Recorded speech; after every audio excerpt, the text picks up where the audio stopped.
sorry about the changes that we had to take this evening, but Kelvin is ill. The guy that runs the barber shop where we're supposed to be at. But thankfully, we right next door. And thankfully, we pretty much equipped to carry on. We hope that people here from outside decide to come on in because we have some very important things to discuss tonight. We're going to start off with prayer. I ask my wife to come up and lead us in prayer. Pastor Cheryl. Father God, we come before your presence with thanksgiving, Lord. We thank you for keeping us. We thank you for your protection through this day. We thank you for every provision that you have made for us, God. We give you glory. We give you the honor, for you are all power. You are all knowing. And you are God, and we thank you for that.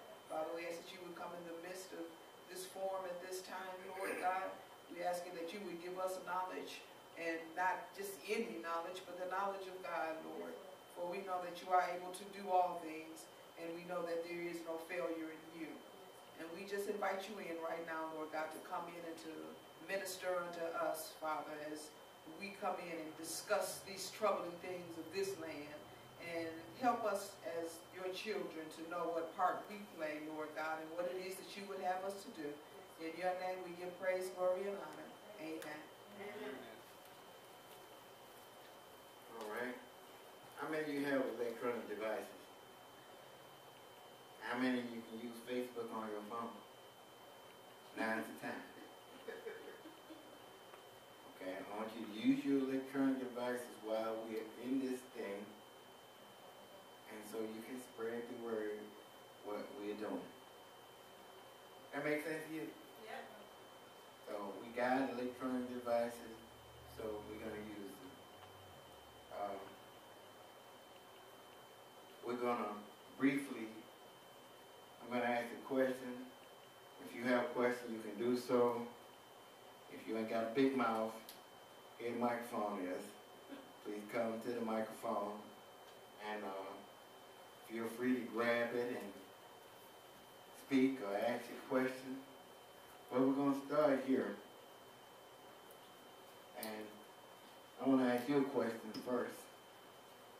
And I want you to tell me the answer truthfully. I want you to tell me why. Oh, matter of fact, I'm going to ask you a question.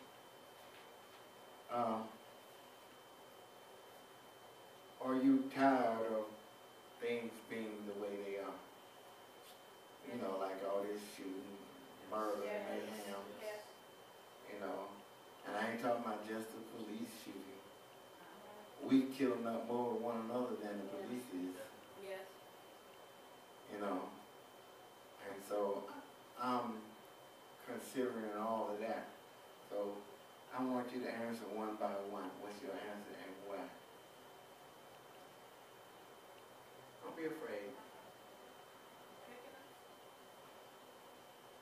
This is a forum. There ain't no right or wrong answer.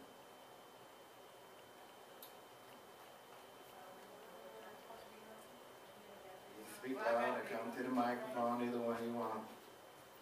Well, my answer to the question is yes, I am tired of the shootings and the killings. Just turn it around towards her. Just follow her, brother. Don't worry about looking at the camera. Turn this way. Okay. You facing the camera, not here. Just talking to my baby.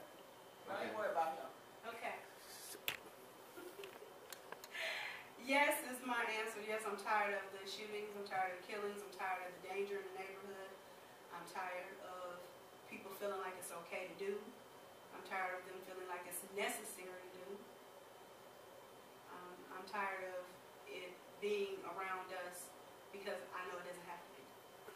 Okay, and your name is? And my name is Sister Delina Ward of the House of Prayer Ministries. Okay. I ask that because in taking a stand, it's very important for you to not be afraid to say who you are. Okay. Next person, please.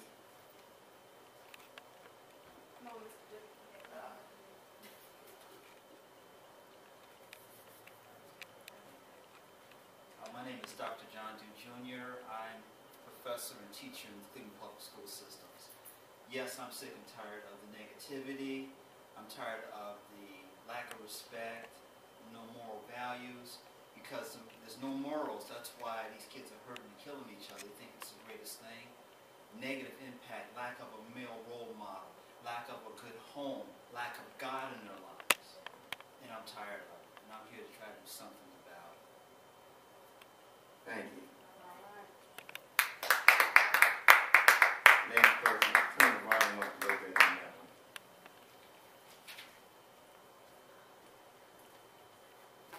What's that lady name right there?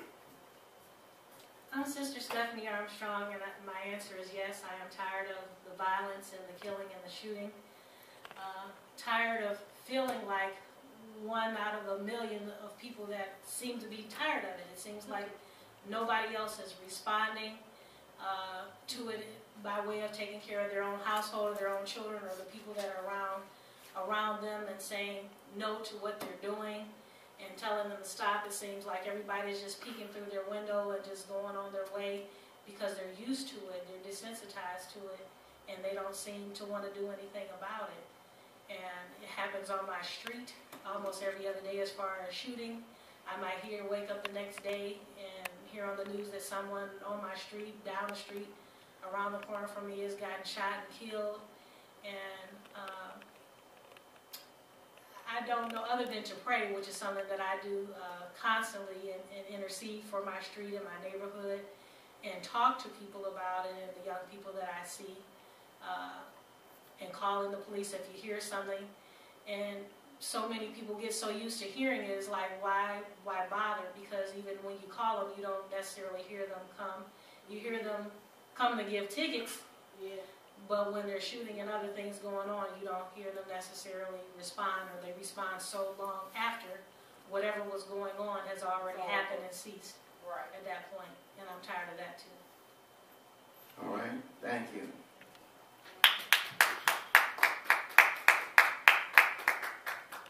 On lead, Brother Johnson.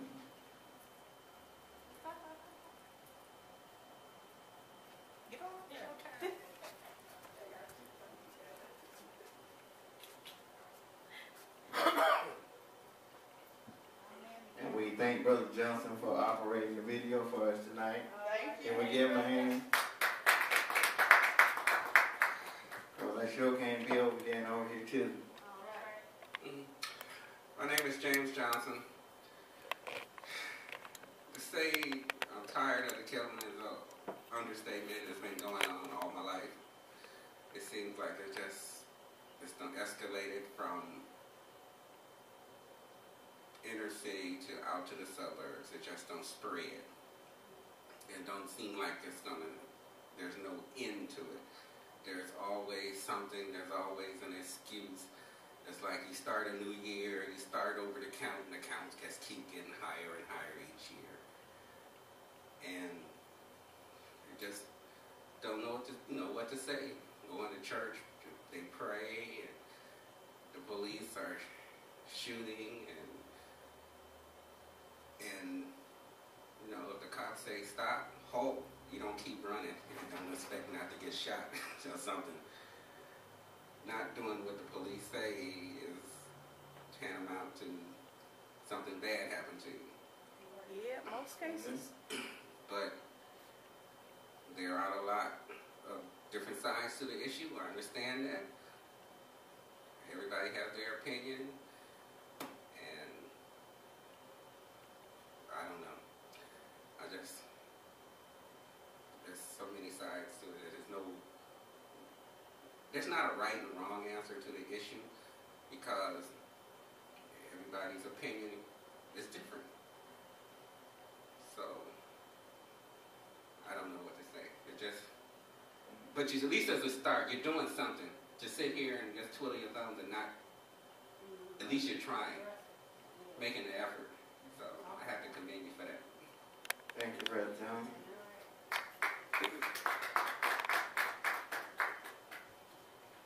Now, Reef,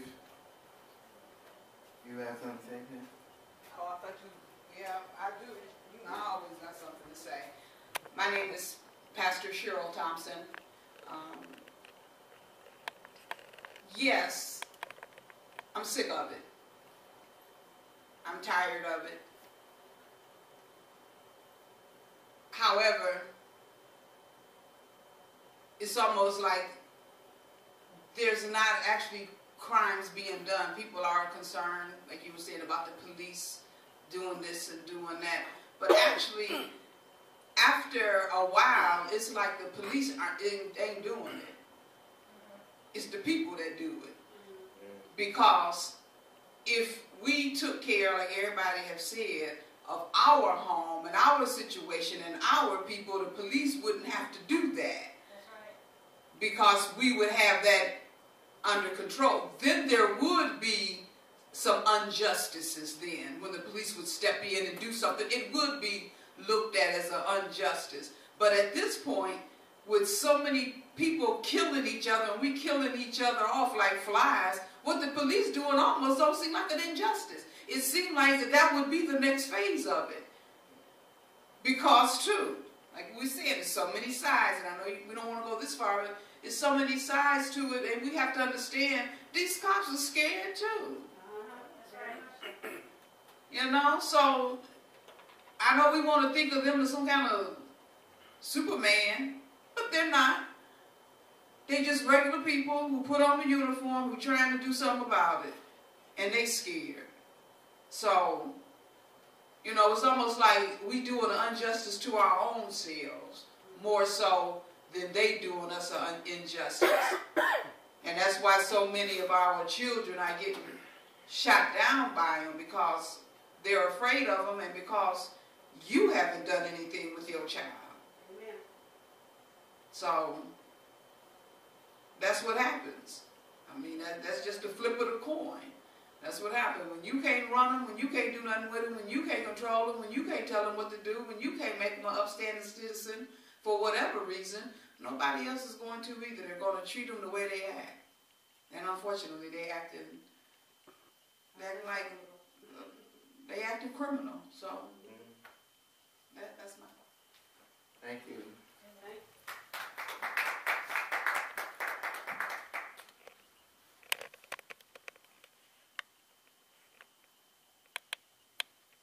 Question: how police officers could have allowed a chase to go on for 25 minutes.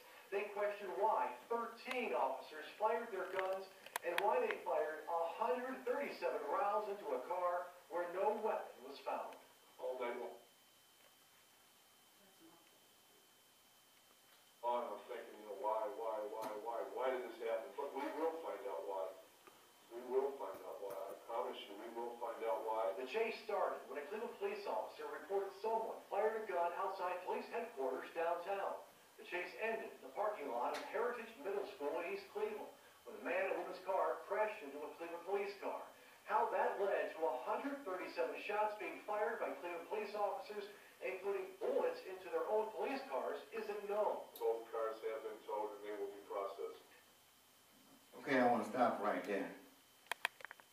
The first thing I want to talk about is policing the community and policing the police. What do I mean?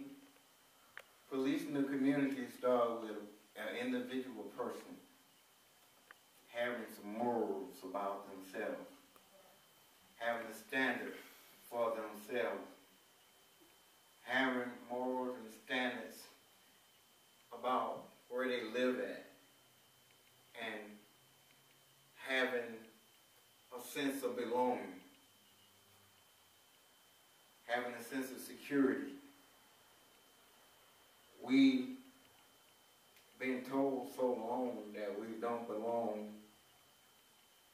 and we tell each other so much that we don't belong. I remember as a child, my folks telling me that I was smart, but then throwing in that, but you're black, you can only go so far. And that sounds like a little innocent statement, but it goes deep to the heart of a child that grew up to a man and then somebody else. And so, even when he go to buy a car, he go to look at a clunker because he thinks he can only go so far. He go to look at a house, he can only go so far. Either that, he got $2 and won $1 million house.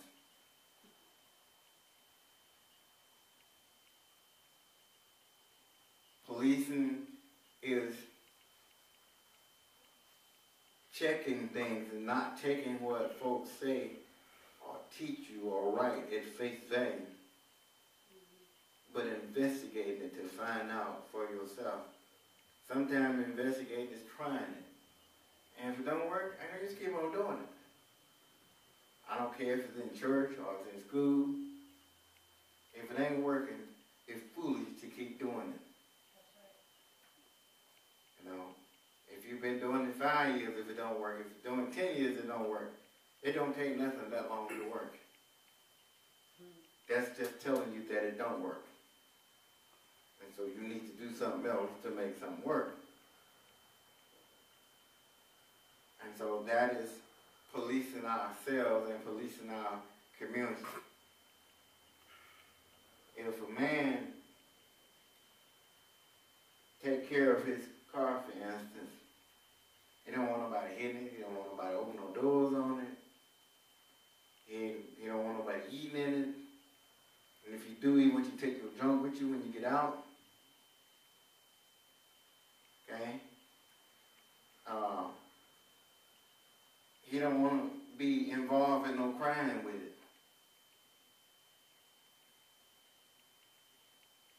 And if he take care of it. And if he take care of it with his own earned money, that's the difference. But when you get money, free money, however you get it free, it ain't the same. But when you spend it, you ain't got no attachment to it. You know, it ain't got no value to you. And so you don't, if something happened to it, you know, so a home, if you take care of your home, if you own it, you take care of it, then it brings, now you're proud because you took care of it. And now, because you take care of yours, you're proud of yours, you looking over to your neighbors. And you watching out and you realize that whatever happens to your neighbor affects what goes on at your house. On both sides, in front of you, behind you. So you begin to watch out and take notice.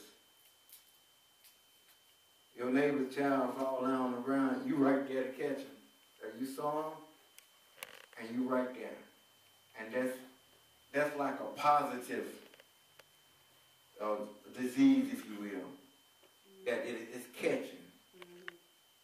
Just like doing the negative stuff have caught, and it has spread like wildfire.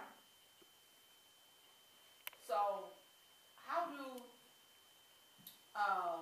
what you're saying, I mean, everybody here feel that way. That's why they're here, you know, so.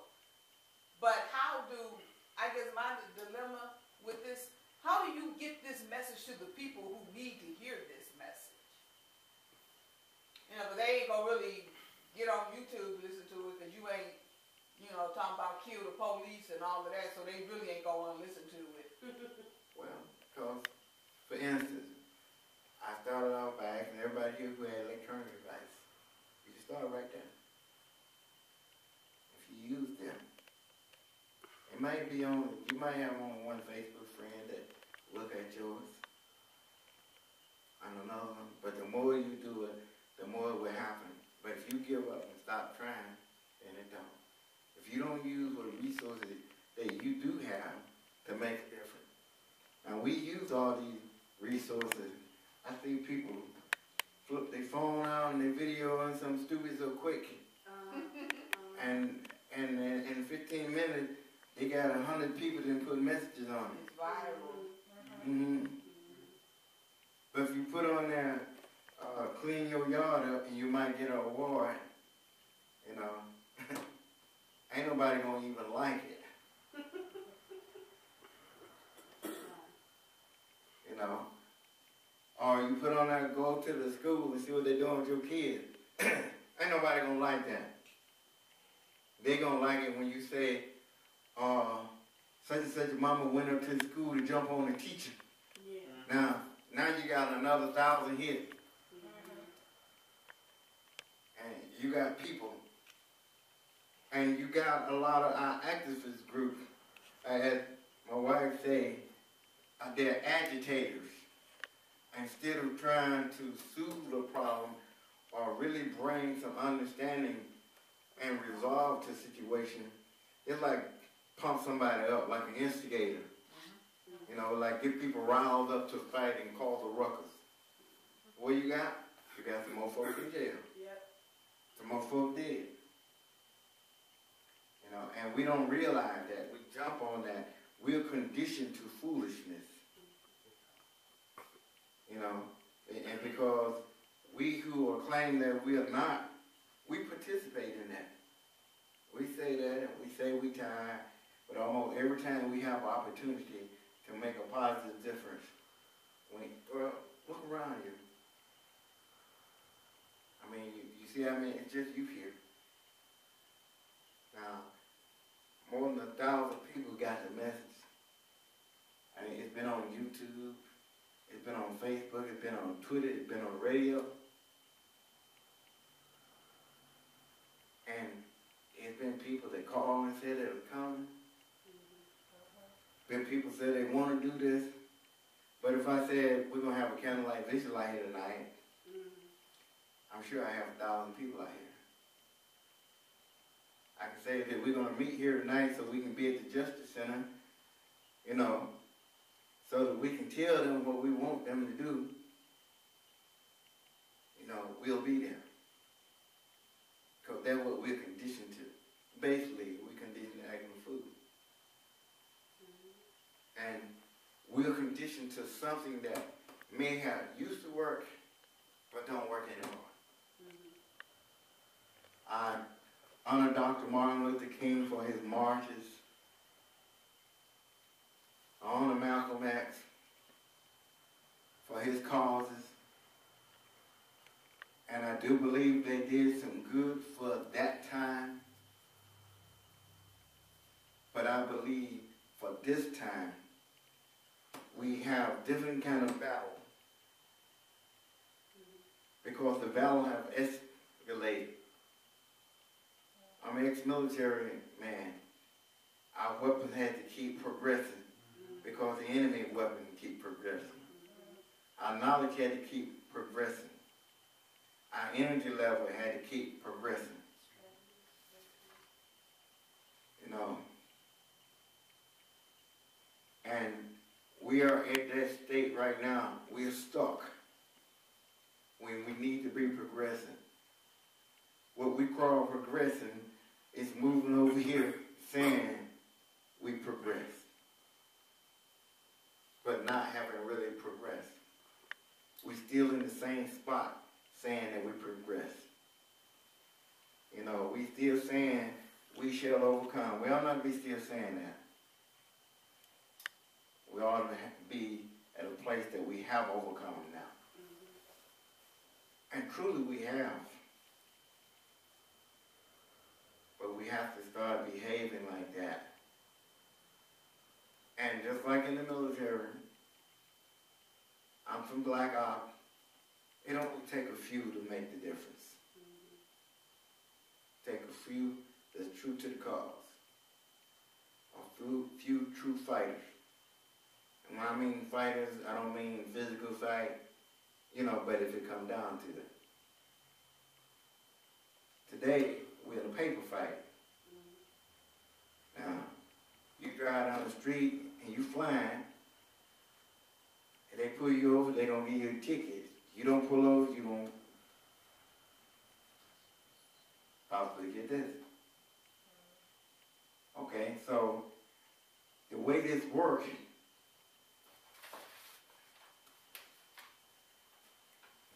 if you give me a ticket and I see you messing up, I slap you with a ticket too.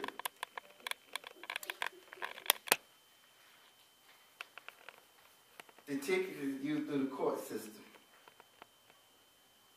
Because when I slap you with a ticket too, just like the next time I went down 35, I remember I got the ticket for going 75. Okay? And I slap you with a ticket too. And the next time you get to a place like that, you remember that it cost you $10,000? Remember it cost you $100,000? Remember it cost you lose your job? Okay. Remember it caused you to lose your elected office? Okay. Remember it caused your kids to get put out of that best school that they was in, Ivy League? So, our problem is we don't know how to fight back because we don't know how to deal with the fight we got from within first, without policing ourselves. Then we want to blame police for everything. Yeah. If we was to police ourselves, then we have people qualified in our community to be our own police officers that are part of our tribunal. You see, your policemen are supposed to be part of your tribe. But if you let outsiders set the standard for your tribe, then you don't meet the standard. Then when the policemen come in, they come in because they need a job. And not to talk about the police, most police are people who have been bullied when they was coming up. They got issues. They're like you got issues. And can't nobody tell them don't bring them to the job. You can't just lay your life down over here just because you can't work. You know, you can't lay the argument that he had with his wife because he came to work. Me and my wife, we have a misunderstanding. I can't think about nothing but that all day till I get it straight. I don't care how many things I try to do, that keep coming up. So that keep coming up. And so it's an effect on them. Some people, police officers, try to do the right thing. Then when they come over here, you got some JoJo you elected, they're telling them they can't do that. And so he either get with the crowd or either quit the force. Because every time he come around and try to be, because I see some police officers that come around and try to just talk to some people and say, well, don't do this. And they cuss them out and everything else. Want to jump on them all up in their face. And they need to call a white officer to come up. And all of a sudden, yes sir, officer. Yes sir. Now he done cussed this black man out to live over there on Parkinson. That's on the force. They tried to give him a break. He didn't cuss him out. Told him he gonna whoop him and everything else. They're policing ourselves, irrespecting our brothers that's on the force too. You know. And then, once we've done that, then you can stand up. Then you can stand up. Then you don't have no reason to be scared. You ain't scared because they might have a ticket I ain't paid from 20 years ago, 10 years ago. You ain't scared because I got a record. So what? You got a record. Who ain't got a record? Well, these days everybody does. Okay? You got a record of something. Okay? But you bigger than your record. You didn't make the record. Other folk made it. Folk have a tendency to say anything or write anything they want to about you. And we have a tendency to be conditioned to believe it. Okay? Slave mentality. Okay? So, but once we begin to police that thing, now you back in charge. can go tell your elected official, just like all these people, starting with East Cleveland Police, East Cleveland Mayor, all this stuff. You notice it did happen in their jurisdiction, right? You do know that Cleveland City Codes of Operations say that they ain't supposed to be in that jurisdiction, right? Yep. Can't cross the line. Okay. To another county or a city. They had to get permission. They didn't get no permission. Okay. What they supposed to did was call East Cleveland. If somebody was calling, then they take over the chase from there. Yep. Exactly. Okay? And so we're running around talking about somebody need to do something. You know who that somebody is? Every person that says somebody needs to do something. They're the one that needs to do it. And do I mean do something violent? No, I don't. Let me clear that up. I don't mean to do nothing violent, nothing illegal. I'm not an advocate of that. Okay? But I do mean fight fire with fire. Okay. I'm going to turn you to the screen here. Well, I want you.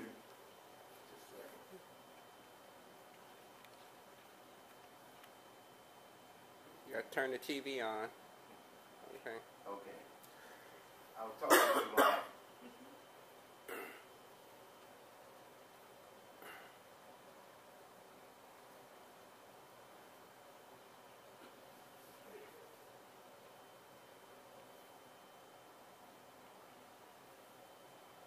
I want you to pay close attention.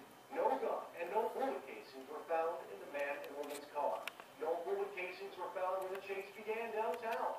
No East Cleveland police officers were involved, but they are investigating because it happened in their city.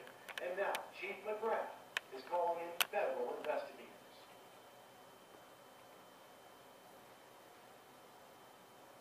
Okay. Now, just from listening to the news, not listening to what the news personnel is saying, but listening at what the Ohio Attorney General is saying, what the mayor is saying, what the police chief is saying, just listening at that, they're, even if they don't say the words, they're saying foul play. Okay? You hear no bullets, no guns, no cases. No evidence. Okay? They're saying how many cars they got? 13. How many is supposed to be a city call for? Not more than 3, I believe. Okay? And so, I said all that this morning.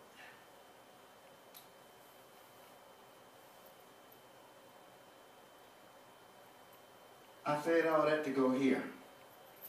These are our laws. Ain't nothing wrong with them. They work. You know how I know they work? Because they use them on you and me.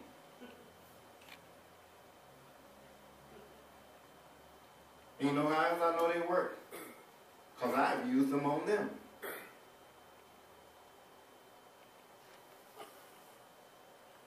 And so I know that God nor the legal system just didn't pick little bitty me and my little wife just to let us use the law, and we the only one that can use it. I know that ain't true.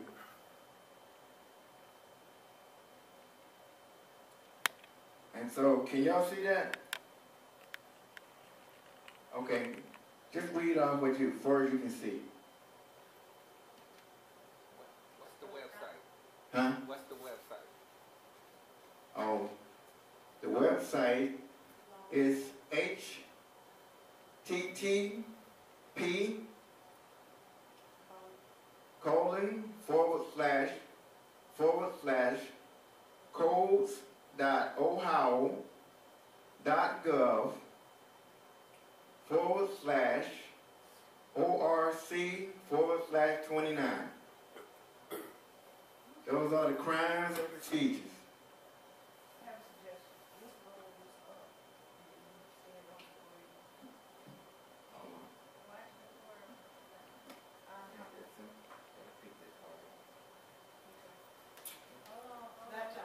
Laptop.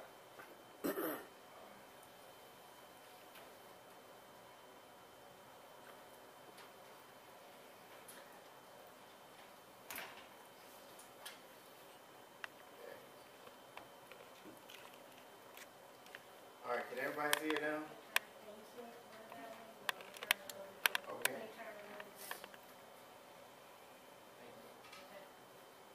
Okay. Now, read them out for me from where you are. General provisions, homicide and assault, kidnapping and extortion, sex offenses, arson and related offenses, robbery, burglary, trespass, and safecracking, theft and fraud, gambling, offenses against the public peace, offenses against the family, offenses against justice and public administration, conspiracy, attempt and complicity, weapons control, corrupt activity, drug offenses, miscellaneous offenses, penalties and sentencing, victims' rights. Okay. Notice that on there, it don't have no particular people that next to it. No particular race, no particular entity, right? Okay. No particular religion.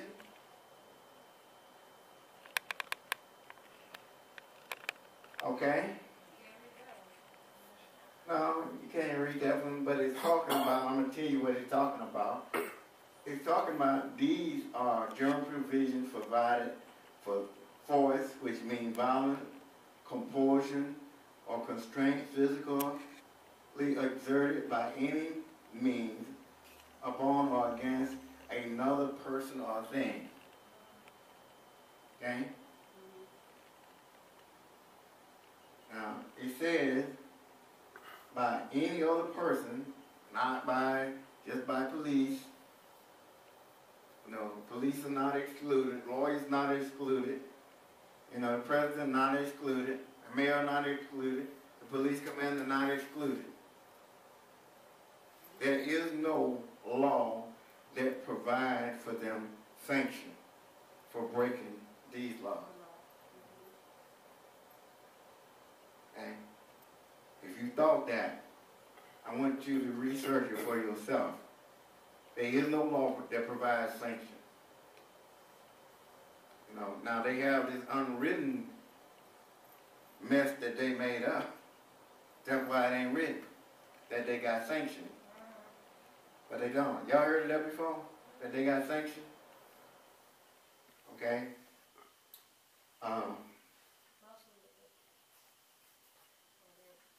Back to these crimes. And which one do you think applied to these situations? In this particular case, involving these murders. Definitely offenses against the public peace, it's offenses against the family. It's even probably offenses against conspiracy. Huh? Okay. I'm sure it should be something in miscellaneous offenses. Okay. Where you see the violent victim, I see it. The last one. There it is. Crime mean any of the following. Those first list of rows you read, assault, somebody said crime against public peace. Okay, these are all these that are covered.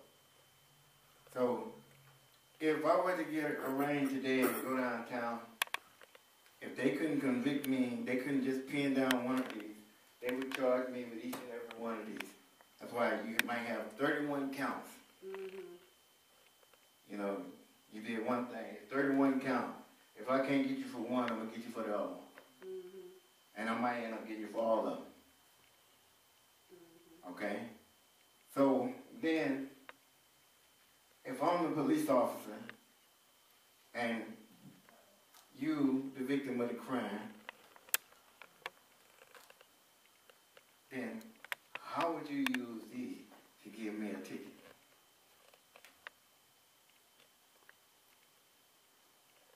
You have to bring them up on the same terms that they try to charge somebody else. Okay? And so, have you heard of anybody bringing any charges? No, No, just the civil civil suit. suit, yeah. Huh? Just the civil suit as far as I've heard. But Regarding that case. you don't know nobody have actually filed any, they just talk about it. Okay? That's what we do. Now, they said they filed, that the civil suit has been filed. That's what they said on the news. Okay? Okay, just say that it had been filed. Okay? Your car, most people's cars run off of gas, got a battery, because it's an internal combustion system. Our legal system is an internal combustion system. It runs off how much fire and fuel that it can get. So if one person did file something, that ain't very much fuel. So then it won't cause very much fire because it won't ruckus very many people down there. And so that fire very easily get put out. Usually the first one to get put out by the victim family because they get scared. Because the first thing they say, have you ever been arrested before? And they tell that lawyer, I ain't coming back down here. Because they say it in a way that if you have, we're going to get you again. Okay? And then that comes up under American law again. Okay? Intimidation. I think you said that? Intimidation. And so,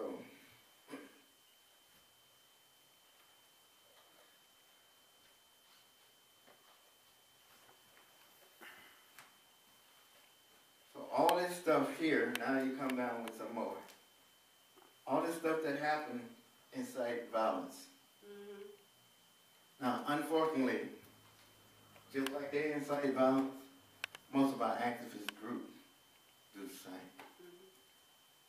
Because they got resources at hand that they don't know about, but they refuse to find out about. No, mostly because they get grant money from the same people who against you. And so, if I want to keep getting your grant money, I can't step on your toes. Okay? So even though I might tell them, we're going to get, I'm huffing and puffing. Because when we get to the line, wait, hold on. We're coming back tomorrow, and we're going to really do it. So, back to policing ourselves again. Most of our brothers and sisters that participate in this are unemployed. So therefore, they're not productive citizens. So in order to be able to be effective, you need to be productive. And you need to own where you live. You need to own what you drive. You need to have bought the clothes you put on your own back and the food that you put in your own mouth. That's what makes you effective. You are part of the police force.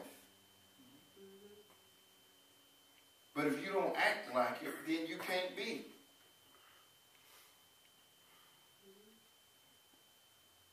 You are part of the court system. But if you don't act like it, you can't be. The court system got a dress code.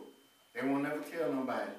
People run down to the court, they crowd the room, and then they can never go in. Because when it get crowded, the judge and everybody go back in the chambers and leave you out there. So you don't know what happened. But if you meet the dress code, you can go back there too. And they can't tell you can't. And if they do, they can't because you're not a part of the case. There's such a thing called a joinder. That you can make yourself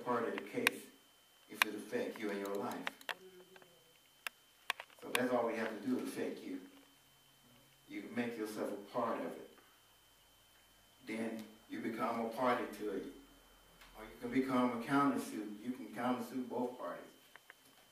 You have to put stuff in writing. Going around talking about it, that don't work today. That's like begging my wife to feed me something to eat. I'm hungry. Please, just please feed me something to eat. I'm hungry. Would you please? You said you were going to feed me when we got married, but I'm hungry. You know,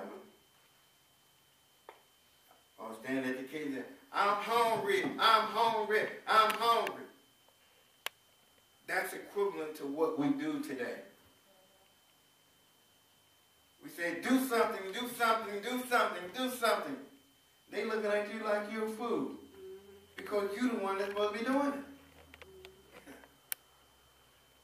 And the only reason they ain't, if you file a paper right now, you basically, you order people to do what they're supposed to do when you file the proper paper and when you wear the proper attire. You put on your suit and your tie and not your Mac Dad outfit and not your Hoochie Mama outfit. And you go down there to do business. You go to the police station and file charges to do business. Just like you do on your brothers. When your brothers and sisters, you married with them, you want to put them through the ring, you get all dressed up. You know, I don't mean y'all in particular, but I mean we as a people. We get all dressed up, and they'll even invite us back to the judge chamber then to do harm to one of our own. Because we meet the dress code. We ain't acting a fool. Men, pull your pants up, whip them around your ankles, and look like that you got some morals and some dignity. That's policing yourself, so you can police your community. Ain't nobody taking you serious going just because you marching. Your pants all down.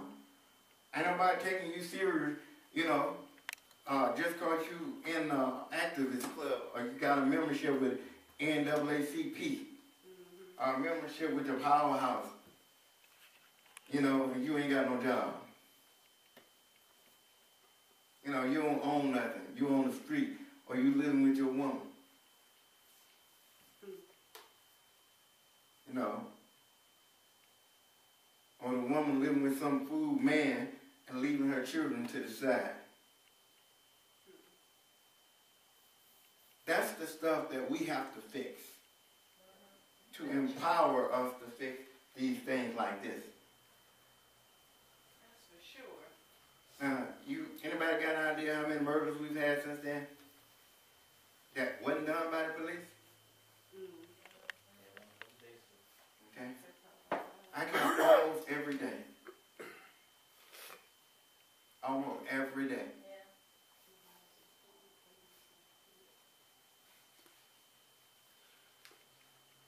So those are the ones we have to be concerned with. You can handle this. All you got to do is file a ticket. It's simple as that. Anybody got a question or comment? This is an open forum.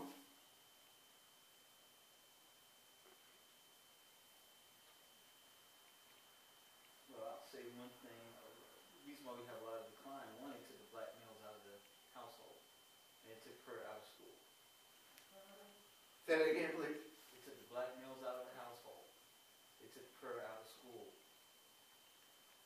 And that really hurt the community badly. Because I see kids, I have parents who are afraid of their own children. And I said, hey, you birthed this child. They are in fear of their own kids. And I look at it, I said, I got two boys bigger than me, but they're not going to step to dad. Well, part of this is that stuff I was talking about, putting your food in your own mouth that you earn. See, because once you let other people come into your household, then you gave control over to your household. Once food from somebody else came to your household, your dignity went out. Your kids might have didn't say nothing, they might have didn't know what it was. Right, they didn't know. You know, but all they know was, this ain't right. They sold said this ain't right. So then they respect the one who the food come from, even though they don't know what that is. You know? And that's why when they ain't got no respect for the daddy, usually he ain't at the house anyway. And the mama, they ain't got nothing for her. You know, you just mama. I mean, I heard young men calling their mama bees all the time. You know, guys on the street, let me go take this bee some money. And she just keep calling me. What are you talking about? I'm bee mama. She keep calling me. I want your son to bring you some dope money.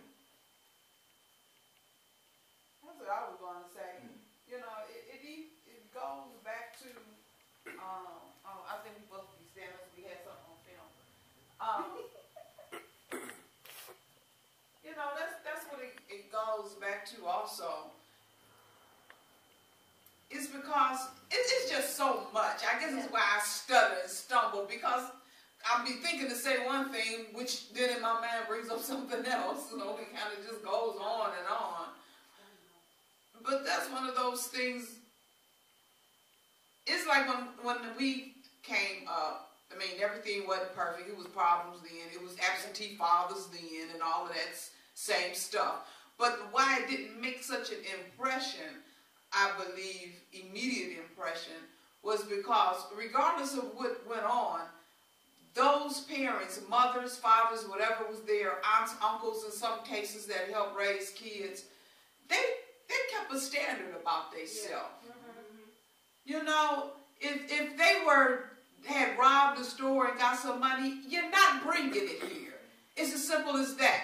We will just live off of these same beans we've been eating, and all of us going to thank God for the beans. We're going to eat these beans and live off of them until something happens. But I'm not going to take state money from you knowing you just robbed somebody for it. You know, and that's what has happened. It's like parents now, they've just given up their hand of parentship, and whatever these kids want to do, however they want to do it, they letting that infiltrate into their house. Well, actually be the kids' house. And they just in it with them. You know, and that's the real problem. And again, along with these laws and stuff, absolutely, they're there. They do work when used right. However, when you got a bunch of people living a life like that, they ain't thinking about this. You know, and it's so much illegal activity in their immediate life. That's why they don't think about legal stuff, because they live under so much illegal stuff. So they don't even think to do nothing legal. You know, that's like me, a heroin addict, and I'm going to think, you know, we need to shut down all these heroin users. That's what we need to do. Why would I think that? Heroin is who I am. With them, violence, you know, sexual abuse, spousal abuse, that's the life they lead. Everything about them is criminal. So they would not look or think to go to something of legalities, that's the word, in order to get anything fixed. Their brain can't even go that far. It don't work that way. You know, and it's just like I was saying, and that's just the real problem. Just parents, I guess it's been a product that happened, like that process stuff. It happened over time, and with each generation, with each parent got a little more lenient and a little more lenient and a little more lenient. And next thing you know, now they ain't got no hold at all. No hold at all. And it's so sad because, and I'm not going to take up the whole time, but it's so sad because they don't see and realize how young it starts. I see kids, I was just talking about one, my cousin, kid 3 years old, you know, and snapping your neck and talking to me with attitude. You know, kicking at people. And they, for some reason, think, and I think a lot of it, they think that they need to have this attitude in order to make it in the world today, you know, because it's a hard world out here. So you can't soften them up too much. You got to let them be kind of tough and hard. You know, but then I go back to that God thing. They ain't teaching them God either. No God in their life whatsoever. And you got to have it. I'm sorry. It just don't work. And it ain't no old cliche that you got to go to church. Because I'm a pastor, but I say this. You ain't got to go to church. But sit them down and teach them about God then in your home. Amen. Open that word and teach them something. They ain't got to go to church for it. Because my connection with God didn't start at church first. It started at home first. We had to say, now that I lay me down and sleep, I pray the Lord my soul to keep. You know? That's where the connection started. But none whatsoever. So, I didn't mean to say all that, Pastor. That's all right. We up against something crazy here. We can win. Crazy. We can win. We can win.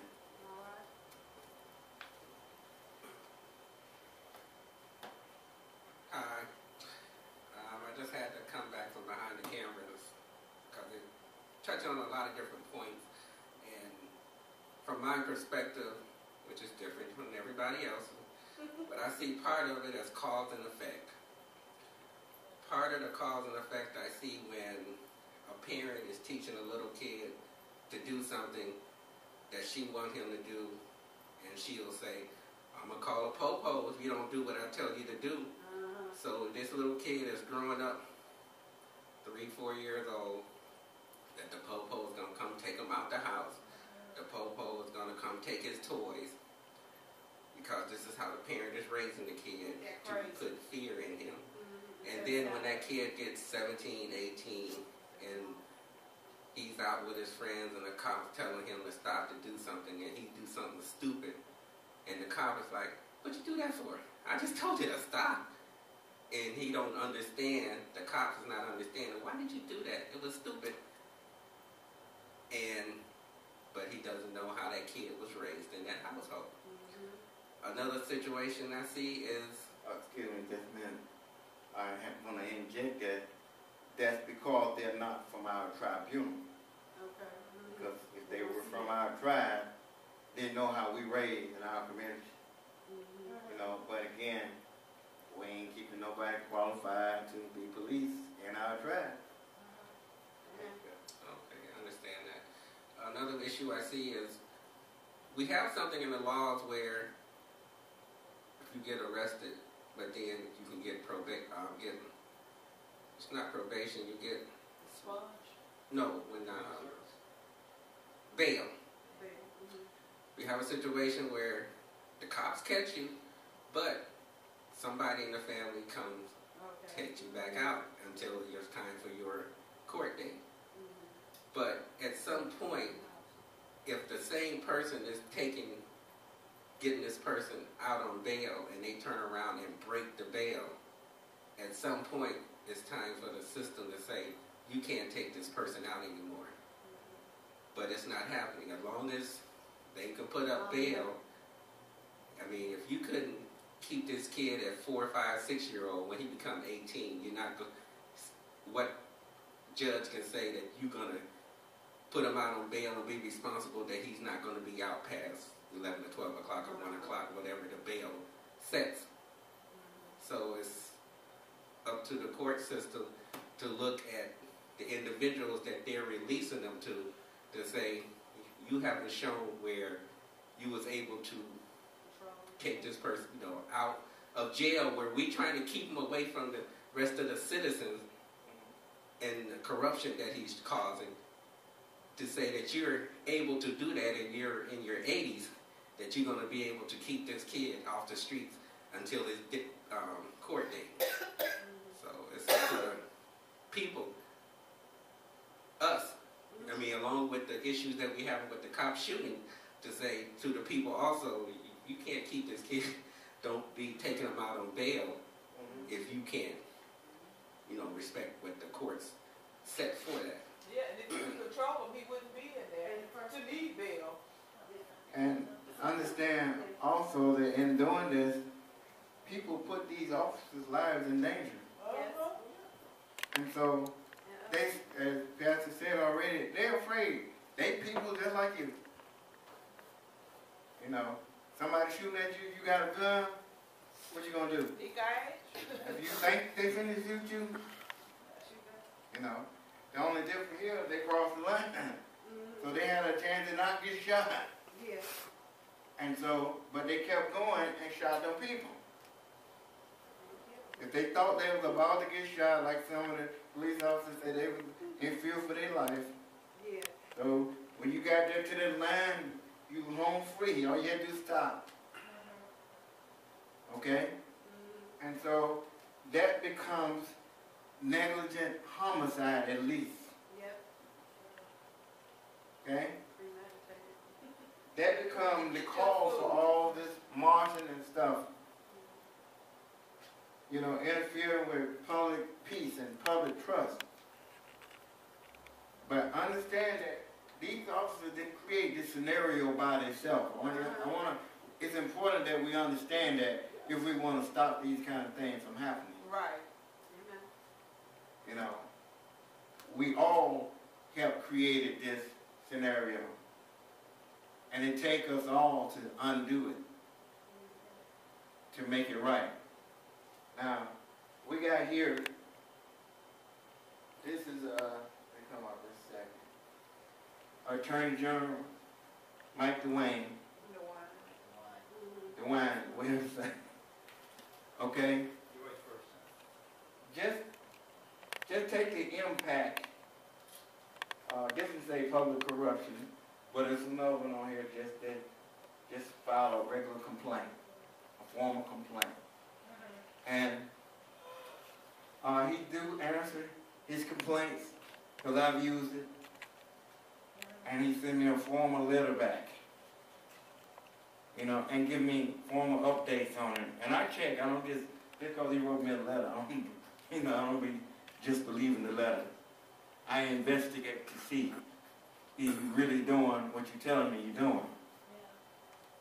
Okay? And I found him to be doing that. And in fact, I'm surprised that he hadn't already taken actions, because the sheriff department, the county government, law officials, they come under his chain of command. So he could have actually ordered them, or he could have indicted them himself in grand jury, Ohio grand jury. And so but I talk about that internal combustion engine. It takes a lot of these from the people who complain to give the fuel and momentum to do this. Because if he step up trying to do this without that, then he can rest assured that he gonna wind up in a scandal. Somebody gonna find some girl that he got a baby with when he's 16, or when he smoked marijuana, when he's 2, something. And it's gonna be a corruption against him to get him removed. At least they make sure that he don't get reelected. Okay, so that's why a lot of people who would do their job, they won't. Because they know that these people talking about do this, they ain't gonna be behind them. They just get them the paper, just get them the fuel to fight with. Now he's the only one that got on his site that you can file a police report on his site. The county government and the city government, they got down there you can file, a suggestion box for a complaint. You can file one for domestic violence against your spouses, but they ain't got nothing for an affidavit for you to file charges against nobody else that's within the system. So you got to go downtown. So how many black folks going downtown? We won't go. But if I'm mad for my neighbor, I'll go on him. I get up early, be down there at 8 o'clock, or you got to be down there from 8 to 12 or something like that. Short time. Okay? We'll get up and go down there for that. And then there's a long line. They tell you what to write on the paper. You can make like your own affidavit, have to be sworn affidavit for a criminal report. You can report this crime. You don't have to be involved in it. You can report this crime with a formal police report by filing an affidavit. If everybody filed an affidavit, now, how much difference do you think that's going to make as opposed to the more or larger amount of people marching in front of the courthouse step? What do you think? The pen is mightier than the sword. Huh? The pen is mightier than the sword. The pen is mightier than the sword. Yeah, okay, that's what I'm saying. Because that's the day that we're at now. Okay, the people who will fight for us. And I'm turning my mic off. I talked to judges. I talked to some of our black judges. We got a few good black judges. They terrified down there. And they know the black folk don't understand that they can't do nothing because we won't give them the fuel to do it with. Some have told me they gave people a break and they went and complained about the break they gave them. And then they had to go before the presiding judges over them to get chewed out for giving this person a break. Okay, but if he had the momentum, then when the presiding judge called him in, he got fuel. He can stand up, he ain't got to bow down. You know? And so after that, he just started doing what worked for him. I get paid and get promoted to the next position, go home. People keep saying, Commander, y'all know Commander, I've been knowing him since he's a young boy. And from the time he was a rookie, he said, Pastor, I want to be a police so I can make things better in my community. They got to be a police. I can't make nothing better. I want to be I think he said a corporal. I think that's how it was. Then when I get to be corporal, then I can make some changes. He worked night and day, go to school, and he got to be that. And see, he still wasn't in a position to make changes. Then he got to be a sergeant. Still wasn't in a position. If I can be a lieutenant, I can make some changes. Then, but now he'll come out. And says, Pastor, I have to wipe my back. You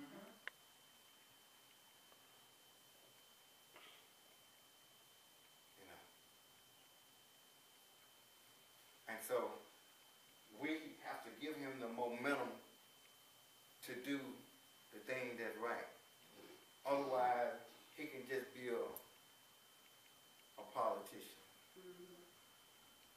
And you're going to end up dead. Yeah. I mean, it's been people, I used to be a policeman chaplain. I had detectives tell me they worried about their own partner shooting them in the head. That's right. No. I'm going to turn my mic back on now. I didn't want that everywhere. Okay? So, we do have people who are willing to stand up if we stand up with them. They look like cowards because they downtown, you know, and they're afraid to come out to our event because they know one of our black brothers might shoot them because he gave them the time that he was forced to give them. Yeah.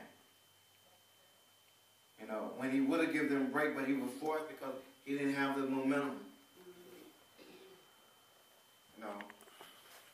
And so we give them the momentum when we do this. We be in court and we dress the part. You dress the part. You don't just go downtown, you dress the part. Ain't nobody gonna tell you that you gotta meet the goal. Just like here. Ain't nobody telling nobody that you can write up a plain piece of paper and file an affidavit with it. But it's the law. Ain't nobody telling you that you ain't got to have a lawyer to plead your case. Because you go down there, most of them will tell you, oh, you got to have a lawyer. Did you know you can turn around and sue them? Because they just gave you legal advice and they wasn't a lawyer?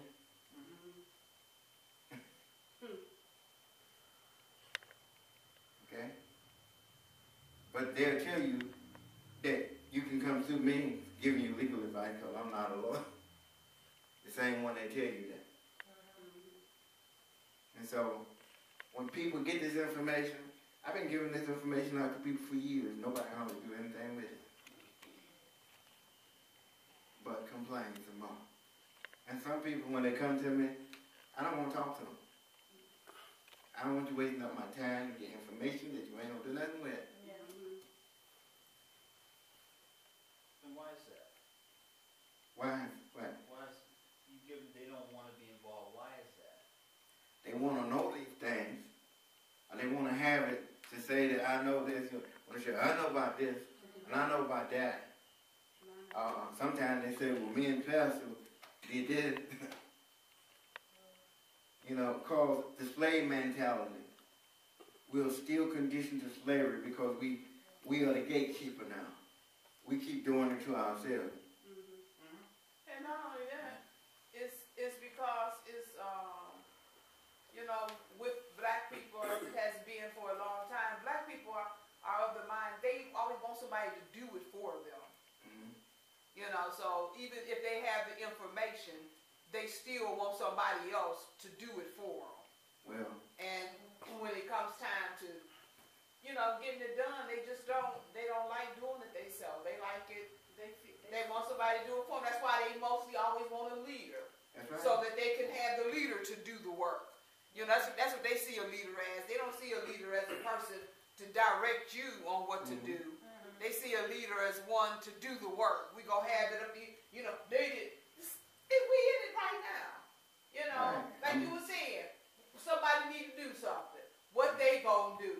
They didn't do nothing. They didn't file the work. They didn't charge them. They didn't. So that's the problem. I mean, like I said, Brother Art McCord with black on black crime and Brother Khalid with peace in the hood. I feel for them guys because this time they were standing up for people and then they get left behind out there by themselves. Yeah. Stuck on a limb.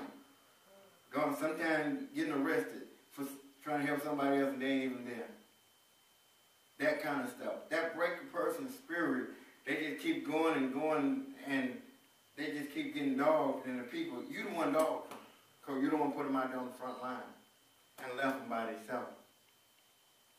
You know, and we have to start understanding these things and understanding them, you know, and being supportive. That's the only thing they can get people to do is go to a candlelight visit. They can't get people to go and file a report because they'll be by themselves. No, they can't get people to file a case because they'll be by themselves. So they do what they can get them to do. I can get you to come to a march.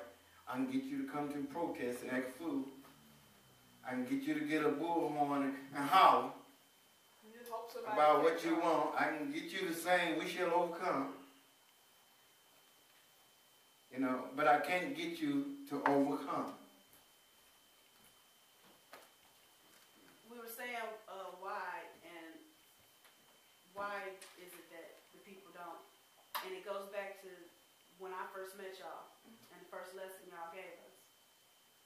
Know who you are. They don't know that they're a powerhouse.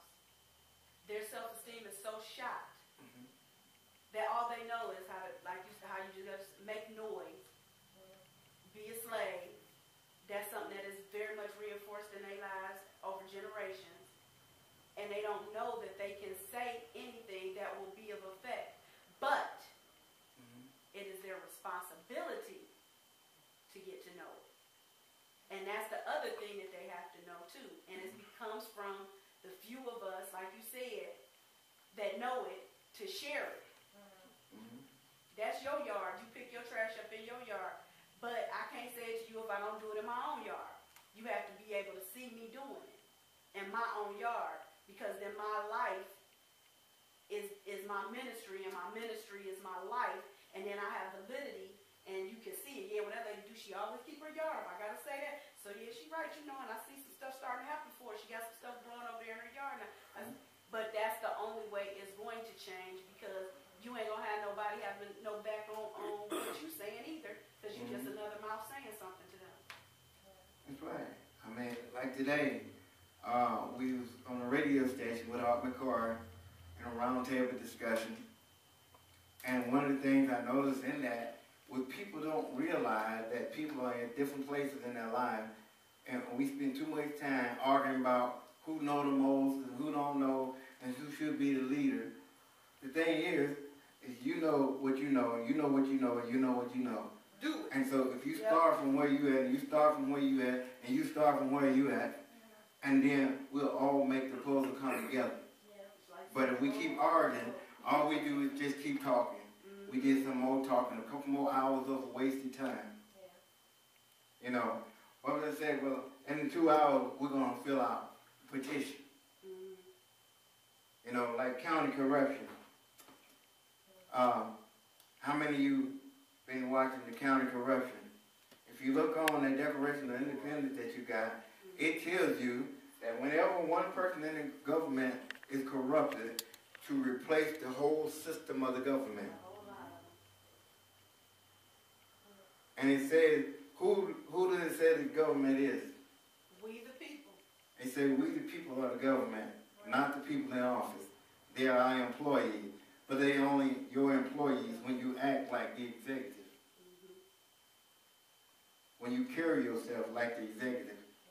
I talked to a lady today, I asked her a question, she's running for office. I said, did you not know that while you are a candidate, that now you become instantly empowered to do the same thing that you can do when you get in office while you're running? She said she already knew that, but I know she didn't. And so people running for office, and they don't even know what you're supposed to do in the office. I mean, we got Councilman Reed running around, you know, still looking out for the people. He always somewhere trying to pass some law somewhere else, a statewide law, when you've been hired to look after the people in Ward 2. So what he's doing is working on building him a career, because now he got a kid's butt to make up for all the time that he messing around and getting drunk. Okay? Because if he hadn't known, now the people who was arresting him were the same people who worked for him. But since he never found out what his job description and what his power was, he never knew that. Now, so some people work for you, and you're going to let them arrest you? Right. But if you don't know that, you will. But you're going to carry yourself so that they won't have no reason to in the first place. Exactly. You know, the judge that just got caught, DUI, and nobody filled out none of these papers on him. So since nobody filled out none of his papers on him, none of his colleagues filed dismissal for him, that means that the whole system is corrupt again, because it's their job to police that part of that system. And if it's all been on TV, okay, but we keep worrying about all these things, one thing, we get caught up on one thing when there's a whole bunch of things that make that one thing happen. Right. And that's what I was saying, and that's why actually it comes to a point where there really is no injustice done. Because again, if we knew and understood who we were according to God, you know, then we would police ourselves. And then when or if the situation came where someone really did do an injustice to us, so like I said, because if I'm beating my wife every day, okay, it really is no injustice done when somebody whacked me upside my head because of how I didn't police myself and carry myself. Now, when they get done back to me, that ain't no injustice. That's right. That's what's supposed to happen. You afflicting everybody, so now when you get afflicted, ain't no injustice done there. That's what's supposed to happen to you. And that's what the problem is. And if we really did police ourselves, then when injustice did come, I have no doubt that God would step in and he would help us to know what to do and to do it, that situation would get rectified. But because it ain't no injustice done, it don't quicken nobody to do that. Because, like you said, if you killing, the police killed one person this year or 3 people this year, and your neighborhood is shot 40 people this year, what's the injustice? He a cop. He supposed to be able to chase you down if you don't surrender, shoot you. And what's your excuse? And half of them shot on accident because they were shooting at somebody else and Right. shot them. So you just shot up the wrong folk too, on top of that. And they have no remorse. None. You just took a life, so. I mean, Casualties of war. This is a war out here, baby. This is a casualty. I mean, even we wasting time allowing people passing laws, trying to stop people from owning firearm. Firearm ain't never shot nobody. Either person who pull the trigger. Okay, and then the people who killing people with firearms, they get them illegal anyway. Right. And there was others, like at the white places, they do their massacre. They got legal papers for their gun. They sure do. So it still don't matter. And so changing the law is a waste of time. But again, we sit up here and we hear them talking about on TV, making these ridiculous laws, and we sit up and do nothing. When all we got to do again, you got to use that pen that brother was talking about. It's powerful. Talking about it, we're going to have a vote on it. What do you need to vote for? All you need to do is file your petition to stop it with the court. If you go to the city meetings, don't go down there to talk. Go to take your paper, formally submit it. Don't go to say, I don't want y'all to do that. Go to say, here my form in writing. It's You against have been this. served. Okay? You do it.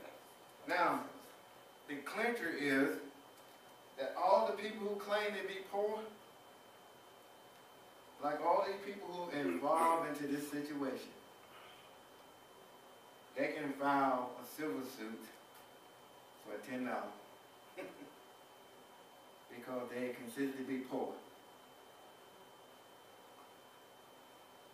And since they poor, they ain't got nothing but time. They can research the law to win the case. Okay?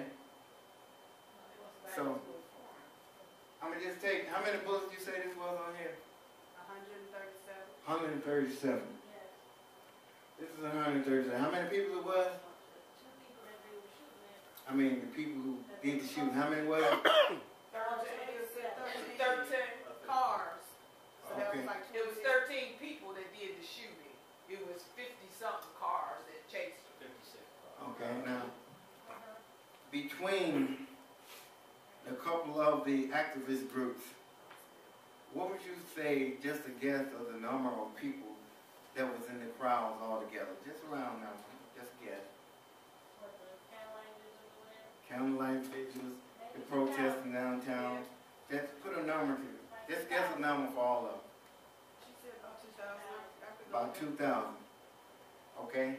So, if every one of them people fill out the paper, wait a minute, if every one of them people, wait a minute.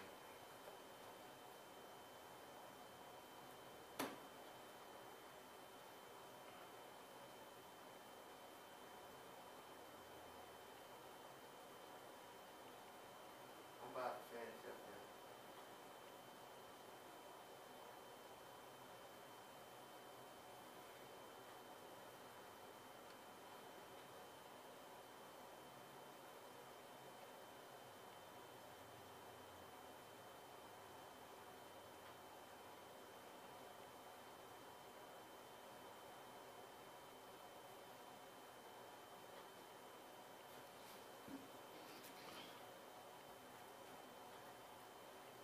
Okay, if every one of them people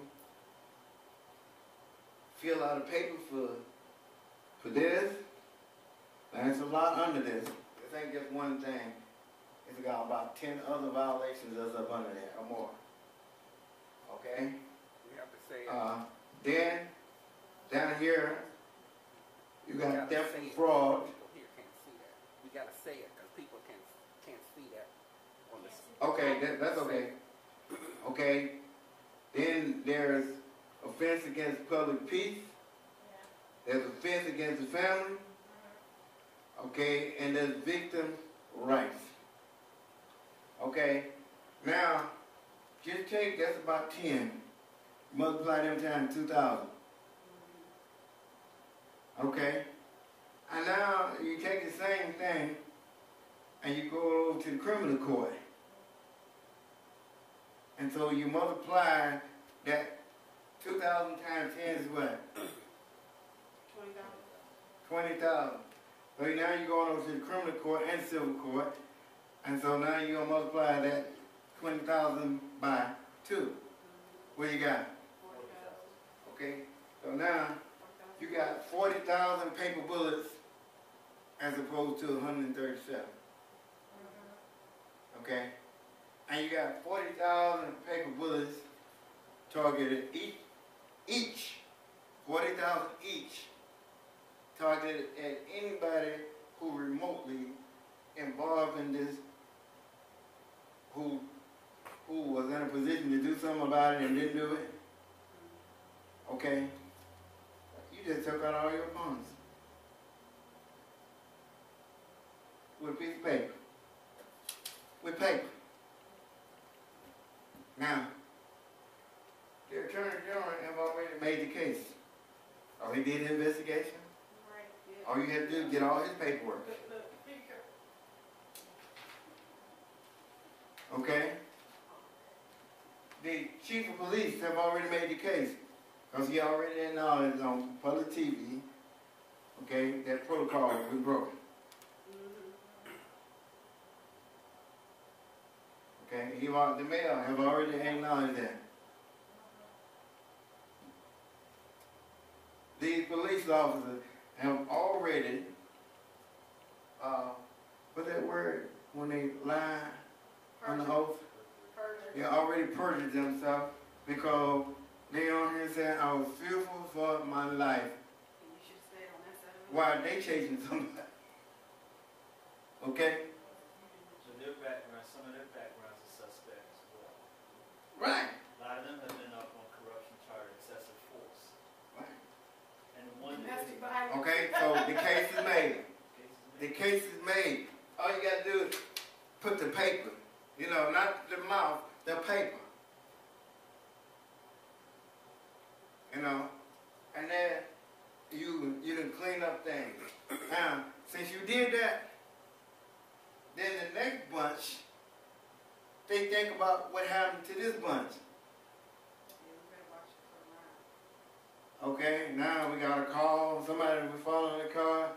Okay, we need East Cleveland to pick up here, we can't go no further. Y'all know what happened last time. We can't go no further. Okay? And then if they ain't killed nobody, it ain't a matter of life and death if they ain't killed nobody. Okay? And so then that kind of chase is not supposed to persist. But we don't study the law, we don't read the law, we remain ignorant to it. And so the law become a whip against us. Okay? But the paper, 40,000 rounds of paper. You're talking about 137. So you see 40,000 rounds of paper just pulverized careers. You know, and I'm not the one, I hate to see them police officers because I know they got a family too. I hate to see them lose their job, but they can't get away with that. I know they got issues too, you know. And I know there's people, family who got murdered, they got issues too. And they ain't gonna get away with that either. But they have to stop. But I say $1 million, you know, their loved one that they lost, it'll help them get over misery. you know, $1 million of their own money. You know, knowing that this person had to pay what they did to their child, or their sister or brother, that helped them get over it. You know, we get accustomed to mourning because we keep memorializing misery instead of trying to get over it. So these things that have place to help us get over it. You know, but you got to use what you need to. This is your weapon, the paper. This is what they hit you with, right? Yep. The paper. When you speed, the paper. If you rob somebody, the paper. If you murder somebody, the paper. Okay? Because there has to be accountability and consequences. Okay? The paper. Okay? I don't have enough time to sit here and go over all of it, but I think you get the idea of the many resources that are at hand.